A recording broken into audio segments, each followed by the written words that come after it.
Producción de enzimas a gran escala. Si estás viendo este video, damos por sentado que entiendes qué son las enzimas y la manera en cómo interactúan con el mundo. Dicho esto, prosigamos con el video. Actualmente los encargados de producir enzimas a gran escala son los microorganismos. Se tiene conocimiento de más de 400.000 especies. Sin embargo, se estima que sean unos 4 o 5 millones, dado que son capaces de sobrevivir en altas temperaturas, más o menos unos 90 grados en el tope máximo, y otros son capaces de sobrevivir en lugares con pH ácido, pH alcalino o lugares de alta salinidad. Bueno, pero no todo es bello. Un problema que tienen los microorganismos es que en muchas ocasiones producen la enzima deseada en pocas cantidades y mezcladas con otras muchas proteínas, pero gracias a la ingeniería genética se ha logrado sobrepasar este percance. Para dar una solución a este problema se lleva a cabo un proceso de trasplante de ADN. Primero, se debe identificar el trozo de ADN encargado de producir dicha enzima. Posteriormente se procede a cortar dicho trozo con la ayuda de unas enzimas llamadas de restricción. Este trozo cortado se introduce en una especie de vehículo llamado plásmido.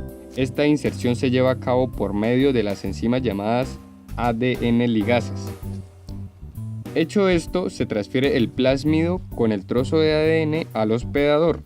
Usualmente los hospedadores son bacterias, levaduras u hongos. Cuando el trozo de ADN esté en el hospedador, el trabajo de trasplante estará terminado. Este gen que produce la enzima deseada estará en todas las réplicas que haga el hospedador, es decir, si la bacteria se replica 24 millones de veces, las 24 millones de bacterias producirán la enzima requerida. Como se dijo anteriormente, en este proceso se suele usar como hospedador a los microorganismos que producen enzimas en grandes cantidades, tales como las bacterias del género Bacillus, los hongos filamentosos del género Aspergillus y Trichoderma y las levaduras llamadas Pichia. Con el anterior punto claro, comencemos con los parámetros para producir enzimas a gran escala. Usualmente, para la producción en masa se usa un proceso llamado fermentación sumergida, que consta de introducir los microorganismos en un recipiente cerrado. Este recipiente se le llama fermentador y en este recipiente se añaden los nutrientes que requieren los microorganismos para producir las enzimas. Estos nutrientes suelen ser a base de materias primas renovables como el almidón, las azúcares o los granos de soja. Otras condiciones fundamentales para la producción son tener una alta concentración de oxígeno dentro del recipiente, brindar al microorganismo las sales inorgánicas que requiera. Estas varían dependiendo del microorganismo. Se debe vigilar en todo momento la temperatura, el pH del medio, la velocidad de alimentación de los nutrientes, el consumo de oxígeno o la producción de CO2. Antes era todo un rollo producir enzimas, pero ahora todo es automatizado gracias al aparato que vemos en pantalla. Este se llama fermentador. ¡Qué creativos! Por fortuna para la industria, las enzimas de interés son extracelulares, es decir, secretan desde dentro de la célula hacia el medio de cultivo las enzimas, lo que facilita la separación de estas. Los microorganismos secretan las enzimas con el fin de alimentarse. Lo que hacen es degradar las materias primas complejas a materias más sencillas para poder consumirlas. Por ejemplo, degradan lípidos que son complejos y más difíciles de digerir a ácidos grasos que son más fáciles de digerir. Después de degradar el alimento en el exterior, el microorganismo lo absorbe. Es más o menos como si nosotros secretáramos los ácidos estomacales a la comida en el plato y después comiéramos de esta. El ejemplo es asqueroso, pero era para asegurarme de que me entendieran. Proseguimos. Una vez ya esté la cantidad de enzima deseada, vamos a obtener una combinación con carácter espeso. Por una parte sólida, que serían las células de los microorganismos, y una parte líquida, que serían las enzimas. Así que el paso a seguir es separar estos dos. ¿Cómo se hace esto? Fácil, mediante centrifugación, que básicamente es hacer lo que se observa en la imagen, o por microfiltración, que consiste en pasar la sustancia con células y enzimas a través de un filtro, pero solo pasarán las enzimas, mientras que las células sólidas se quedan estancadas en el lienzo. Como esto es industrial y la industria nunca pierde, tanto las células de los microorganismos como las enzimas tienen fines comerciales. Por una parte, los microorganismos pasan por un tratamiento de esterilización para que los hongos, bacterias o levaduras empleadas en el proceso no puedan volver a reproducirse. Una vez esterilizados, estos se suelen vender a granjas para que los usen como abono, dado que estos son muy ricos en nitrógeno, carbono y otros elementos esenciales. Por otra parte, el líquido resultante después de separar células de enzimas no solo posee la enzima deseada, sino que hay otras en el medio, por lo que lo primero que se suele hacer es filtrar a través de membranas selectivas para obtener solo la enzima deseada, pero en este proceso se suelen filtrar otras enzimas similares.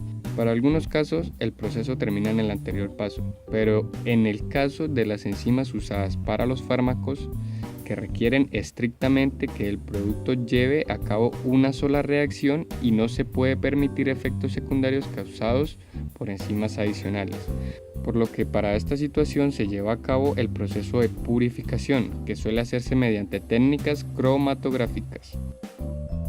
¿Acaso las enzimas tienen fecha de caducidad? Dado que las enzimas están presentes en los alimentos que consumimos a diario, es necesario hacerse la pregunta. Pero en el caso de las enzimas no se habla de caducidad, sino más bien fecha preferente de consumo, dada la elevada vida media de las enzimas industriales.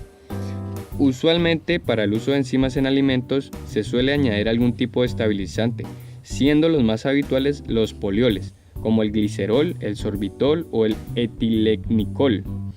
El sulfato de amoníaco de los azúcares, como la maltosa, en definitiva, compuestos capaces de establecer puentes de hidrógenos entre las proteínas. Pasando del tema de la fecha de caducidad, nos encontramos con la granulación. Vamos a ver un poco de historia. Antes de 1913 se presentó la primera patente de detergentes a base de enzimas, pero estas tenían serios problemas, dado que estas generaban polvo que se esparcía en el ambiente. Posterior a esto, era absorbida por las vías respiratorias de quien estuviera cerca, lo que causó una cadena de alergias y padecimientos dérmicos en la época. Para dar solución a este problema llega la granulación, la cual consta de congelar las enzimas y después aplicar un ligero incremento de temperatura al vacío, lo que transforma el hielo a vapor y las enzimas quedan en un estado granulado que no libera polvo. Es más o menos como deshidratar las enzimas. Inmovilización de enzimas. Normalmente las enzimas tienen un solo uso. En el caso de los detergentes, estas hacen su trabajo en 1 hora y media que dura el lavado y después se marchan por el desagüe. Debo resaltar que la liberación de enzimas en el acueducto no supone ningún riesgo ecológico, dado a su facilidad de descomposición. Pero en el caso de las enzimas, que suponen un alto costo de producción, se implementa el método de inmovilización para posteriormente volver a ser utilizadas. Este proceso de inmovilización tiene varias opciones. Sin embargo, hablaremos de la que se hace por medio de alginato de calcio, que básicamente lo que hace es atrapar las enzimas que están esparcidas en el líquido, como se observa en el video. Mejora de las enzimas por técnicas de ingeniería de proteínas. Como las propiedades catálicas de una enzima dependen de su estructura tridimensional y esta a su vez está definida por su secuencia de aminoácidos, es posible alterar las propiedades de una enzima manipulando de forma controlada su secuencia de aminoácidos. Para ello, se modifica la secuencia de bases nitrogenadas en el ADN, lo que se conoce como la ingeniería de proteínas. Cuando se realiza una sustitución en la estructura tridimensional, se habla de mutagénesis dirigida, que básicamente se trata de ir adaptando la proteína a pequeños cambios en el entorno, con el fin de que evolucionen y sobrevivan en un nuevo medio. Es como hacerlas evolucionar forzadamente y efectivamente, así también se le llama evolución forzada. En la evolución forzada, los científicos inducen mutaciones aleatorias en el material genético. Por ejemplo, si se quiere que determinada enzima que no soporte altas temperaturas evolucione rápidamente, para soportarlas, lo que se hace es modificar la secuencia aminoácidica. Esto se hace en varios experimentos y cada experimento tendrá una modificación aminoácidica distinta. Más adelante se aplicará una elevación de temperatura mínima y aquellas enzimas que mejor resistan el cambio serán seleccionadas. A continuación se vuelven a someter las enzimas que mejor hayan evolucionado a un nuevo ciclo de mutación. El proceso se repite cuantas veces sean necesarios hasta que se consiga la enzima con las propiedades necesarias. Esto es un gran avance, ya que si se espera a que las enzimas evolucionen naturalmente, pueden tardar unos cuantos millones de años, pero con la evolución dirigida solo es cuestión de semanas o meses. Legislación para el uso de enzimas. Esta depende de cada sector industrial. Por ejemplo, en el campo de la alimentación, las agencias nacionales e internacionales obligan a que las enzimas se obtengan de microorganismos que no sean patogénicos ni toxitogénicos. En el caso de las enzimas recombinantes, el donador y el hospedador deben cumplir dichas condiciones. Si en determinado caso la presencia de enzimas en un producto alimenticio tiene unas cantidades significativas, debe incluirse en la etiqueta. De lo contrario, no es necesario. En cuanto a la producción de enzimas en cifras, se estima que anualmente se producen 10.000 toneladas de enzimas y en dólares se mueven una cantidad importante. En el registro anual del 2010, el mercado mundial de enzimas alcanzaba los 6.445 millones de dólares, con una previsión del incremento del 6,8%. Dentro del mercado de las enzimas, un 60% corresponde a las denominadas enzimas industriales, que son utilizadas en detergentes, alimentación humana y animal, producción de biocombustibles, entre otros, mientras que el otro 40% corresponde a las enzimas empleadas en la medicina, biotecnología, biosensores, análisis clínicos, suplementos digestivos, entre otros. En el mercado encontramos que el mayor productor de enzimas es Europa, que produce un 60% del total de la producción mundial.